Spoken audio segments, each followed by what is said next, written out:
ED. Deputy director P രാധാകൃഷ്ണനെ സർവീസിൽ നിന്ന് നീക്കി. കൈക്കൂലി അടക്കം നിരവധി ആക്ഷേപങ്ങളിൽ രാധാകൃഷ്ണനെതിരെ അന്വേഷണം നടത്തിയിരുന്നു. ഇതേ തുടർന്നാണ് നിർബന്ധിത വിരമിക്കൽ നിർദ്ദേശിച്ചത്. ധനകാര്യ മന്ത്രാലയം 3 ദിവസം മുൻപാണ് ഉത്തരവിറക്കിയത്. നിലവിൽ ജമ്മുകശ്മീരിൽ ഡെപ്യൂട്ടി ഡയറക്ടറായി ജോലി ചെയ്യുകയായിരുന്നു. നിരവധിയായ ആരോപണങ്ങൾ ഉയർന്നതിനെ തുടർന്നാണ് എൻഫോഴ്സ്മെന്റ് ഡയറക്ടറേറ്റിലെ ഡെപ്യൂട്ടി ഡയറക്ടറായിരുന്ന പി രാധാകൃഷ്ണൻ സർവീസിൽ നിന്ന് നീക്കിയത്. 5 വർഷം സർവീസ് ബാക്കി നിൽക്കെയാണ് ഇങ്ങനെയൊരു നിർബന്ധിതമായ വിരമിക്കൽ നിർദ്ദേശം അദ്ദേഹത്തിന് നൽകിയിരുന്നത്.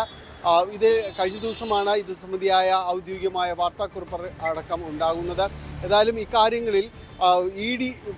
മറ്റൊരു വിശദീകരണം ഇതുമായി ബന്ധപ്പെട്ടുകൊണ്ട് നൽകിയിട്ടില്ല. അദ്ദേഹം ശ്രീനഗറിലായിരുന്നു അവസാനമായി സർവീസിൽ ഉണ്ടായിരുന്നത്. നേരത്തെ കൊച്ചിയിൽ ഉണ്ടായിരുന്നപ്പോഴാണ് ഈ നയതന്ത്ര വഴിയിലൂടെയുള്ള സ്വർണം കടത്തലടക്കമുള്ള കാര്യങ്ങൾ അന്വേഷിച്ച വിഭാഗത്തിൻ്റെ മേധാവിയാവുന്ന അദ്ദേഹത്തിൻ്റെ നേതൃത്വത്തിലായിരുന്നു അന്വേഷണം നടക്കുന്നത്. പിന്നീട് ഈ അന്വേഷണം തുടരുന്നതിനിടെയായിരുന്നു അദ്ദേഹത്തെ ചെന്നൈയിലേക്ക് സ്ഥലം മാറ്റുന്നത്. ആ ഒരു സ്ഥലം മാറ്റവും പിന്നീട് വലിയ വിവാദങ്ങളിലേക്ക് അടക്കം ചർച്ചകൾ വന്നിരുന്നു. പിന്നീട് അദ്ദേഹത്തെ കൊച്ചിയിലേക്ക് വന്നുവെങ്കിലും ഇവിടെ നിന്ന് ശ്രീനഗറിലേക്ക് വീണ്ടും ട്രാൻസ്ഫർ നൽകുകയായിരുന്നു. ഈ സ്ഥലം മാറ്റ ഉത്തരവ് ചോദ്യം ചെയ്തുകൊണ്ട് ട്രിബ്യൂണലിനെ രാധാകൃഷ്ണൻ സമീപിച്ചെങ്കിലും ഇ.ഡി. അത് എതിർക്കുകയായിരുന്നു.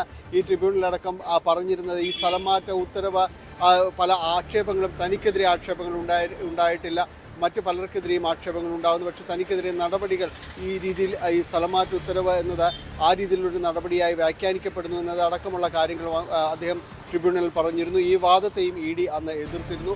ഇപ്പോൾ അതിലൊരു നിർബന്ധിത ഉത്തരവായി വന്നിരിക്കുന്നു. ആ ഉത്തരവ് പുറത്ത് വരികയും ചെയ്തിരിക്കുന്നു. ഏതായാലും ഇക്കാര്യങ്ങളിൽ വലിയ രീതിയിലൊരു വിമർശനം നേരത്തെയും ഇ.ഡിക്കെതിരെ കൈക്കൂലി കൈക്കൂലി ആരോപണങ്ങൾ ഇ.ഡി. ഉദ്യോഗസ്ഥർക്കെതിരെ അടക്കം പല കോണുകളിൽ നിന്ന് ഉയരുന്നൊരു സാഹചര്യം ഉണ്ടായിരുന്നു. കൊച്ചിയിലടക്കം ഇ.ഡി. ഉദ്യോഗസ്ഥനെതിരെ വിജിലൻസ് നടപടികൾ സ്വീകരിക്കുന്ന രീതിയിലേക്കടക്കം കാര്യങ്ങൾ നീങ്ങിയിരുന്നു. വിജിലൻസ് ചില ആളുകളെ ചോദ്യം ചെയ്യുന്നതടക്കമുള്ള കാര്യങ്ങൾ ഉണ്ടായിരുന്നു, ഉദ്യോഗസ്ഥരെ ചോദ്യം ചെയ്യുന്നതടക്കമുണ്ടായിരുന്നു. ഇതിനിടയിൽ തന്നെയാണ് ഇപ്പോൾ ഇ.ഡി. അവരുടെ ഡെപ്യൂട്ടി ഡയറക്ടർ തന്നെ നീക്കുന്ന ഒരു നടപടിയിലേക്ക് പോകുന്നത്. അത് നിരവധിയായ ആരോപണങ്ങൾ ഉയർന്നു എന്ന കാര്യങ്ങൾ തന്നെ ചൂണ്ടിക്കാണിച്ചുകൊണ്ട് ഈ ആരോപണങ്ങളെ സാധൂകരിക്കുന്ന രീതിയിലുള്ള ഒരു നടപടിയിലേക്കാണ് എൻഫോഴ്സ്മെന്റ് ഡയറക്ടറേറ്റ് നീങ്ങിയിരിക്കുന്നത്. 5 വർഷക്കാലം സർവീസ് ബാക്കിയുള്ളപ്പോഴാണ് ഡെപ്യൂട്ടി ഡയറക്ടറായിരുന്ന പി രാധാകൃഷ്ണൻ ഇപ്പോൾ സർവീസിൽ നിന്ന് നിർബന്ധിതമായി നീക്കം ചെയ്തിരിക്കുന്നത്. നിയമസഭാ തെരഞ്ഞെടുപ്പിൽ 110 സീറ്റ് ലക്ഷ്യമിട്ട് സർക്കാരും LDF 10 വർഷം നടപ്പാക്കിയ വികസന നേട്ടങ്ങൾ ചർച്ചയാക്കുന്നതിനൊപ്പം സോഷ്യൽ എഞ്ചിനീയറിംഗ് ഫലപ്രദമായി നടപ്പാക്കാനും സാമുദായിക പിന്തുണ ഉറപ്പാക്കാനും മുഖ്യമന്ത്രി മന്ത്രിമാരുമായി നടത്തിയ ചർച്ചയിൽ തീരുമാനമായി. ലൈഫ്, സ്ത്രീ സുരക്ഷാ പദ്ധതികളുടെ ഗുണഭോക്താക്കളെ പ്രത്യേകം ലക്ഷ്യം വെച്ചുള്ള ഇടപെടൽ ചെറിയ മാർജിനിൽ വിജയം നിർണ്ണയിക്കുന്ന മണ്ഡലങ്ങളിൽ ഗുണം ചെയ്യുമെന്നാണ് മുഖ്യമന്ത്രിയുടെ നിലപാട്. ശൈലിയിലും പൊതുപ്രതികരണങ്ങളിലും മുഖ്യമന്ത്രിയും ഇനി അടിമുടി മാറും. സർക്കാരിന് കടുത്ത ആത്മവിശ്വാസം തന്നെയാണ് എല്ലാ കാര്യത്തിലുള്ളത്. ഒരു പേടിയും ഒരു കാര്യത്തിലുമില്ല. ഒരു പേടിയും ഒരു കാര്യത്തിലുമില്ല. ഗവൺമെന്റുമായി ബന്ധപ്പെട്ട കാര്യങ്ങളിൽ ഏറ്റവും കൃത്യതയോടെയും വ്യക്തതയോടും കൂടി തന്നെയാണ് പോകുന്നത്. ജനങ്ങൾക്കിടയിലേക്ക് ആ വികസന പ്രവർത്തനത്തിന്റെ വിശദാംശങ്ങൾ ആ വിധത്തിൽ തന്നെ എത്തിക്കാൻ സാധ്യമാകുന്നുണ്ട്. അത് കുറച്ചുകൂടി ഗൗരവമായ കാര്യങ്ങൾ എത്തിക്കും. ഒരു പ്രതിസന്ധിയും പേടിയും ഞങ്ങൾക്കില്ല. ഞങ്ങൾ പേടിച്ചിട്ടേ ഇല്ല എന്നെല്ലാവരോടും പറഞ്ഞേക്കും.